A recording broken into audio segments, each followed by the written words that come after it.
Good afternoon, and welcome to NextOpp's Family Office and Business Best Practices webinar. We believe in this time of challenge, we must find opportunities to empower each other, our companies, and elevate our nation. And we hope these best practices will empower you during this turbulent time.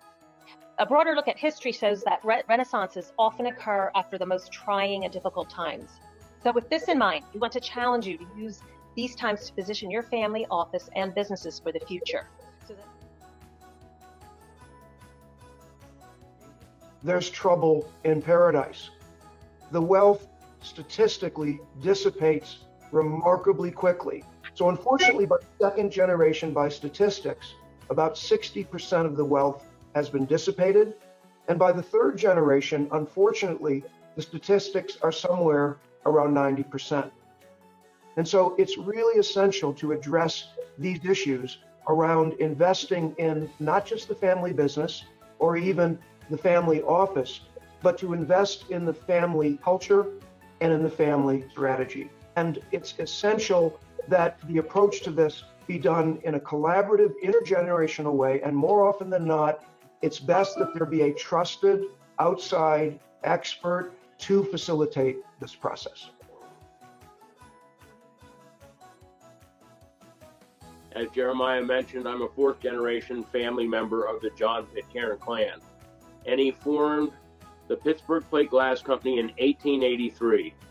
Within 10 years after his formation of Pittsburgh Plate Glass Company, it was producing 70% of all the glass made in America. It became PPG Industries, a Fortune 200 company.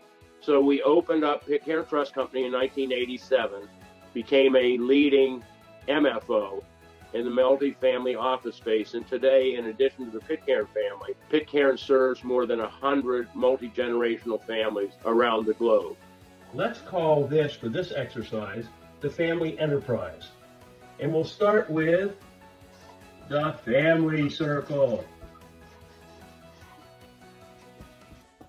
Now, let's go over to its business or wealth. Now, where they intersect is the magic. It's what bonds families together or tears them apart. This structure is all about governance. If you want to mix up a volatile cocktail, just put this together and you will have one of those really explosive cocktails. Spend the time, get clear, write down the rules of the game, and move forward. So why consider philanthropy? It's very good for the brand. And we see that corporate giving strategies have been designed with this in mind in terms of generating the brand of positive coverage, especially in social media.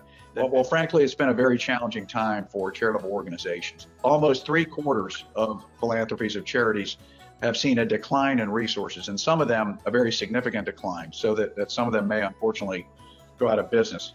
I'm a veteran, 36 years in the military, 6 years in combat.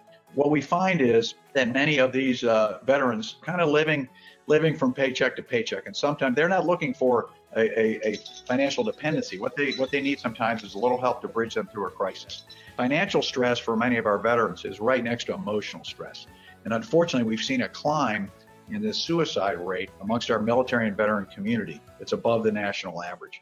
And so one of the ways that we try to address that is by helping them with financial challenges before they turn into life-changing crises. We are building and expanding our ecosystem, and we encourage you to be active with us. We are building a webinar series, and we'll definitely keep you posted on future topics. If you have any input and you'd like to suggest a topic, please contact me. Let's stay in touch. I wish everyone a good evening, and thank you for being here today.